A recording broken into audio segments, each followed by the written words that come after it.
Sgt Graham felt the itching of his skin sink into his bones, which began to ache and swell, and it felt like they were growing. His skin began to darken green, and he began to grow in size. Plant tendrils burst out of his scalp, and his hair began to mutate and become green and leafy, as did the tendrils underneath his armpits and the tendrils that were bursting out of his expanding, lengthening legs. He was mutating, finally.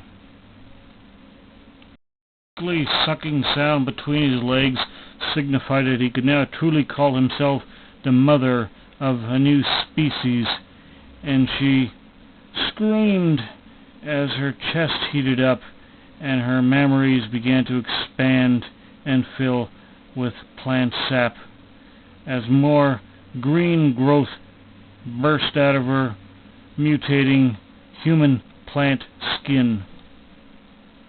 Finally, the evolution ended, and the scene was that of a 14-foot-tall, green-skinned woman growing plant stems out of her, who was nestled in her own new plant organs.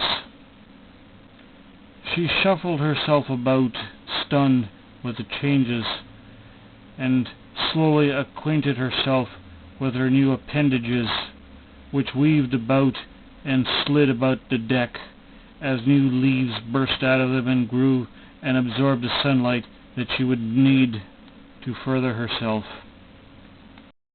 Immediate threat to the newborn green woman were the cans of kerosene and whale oil that stood around.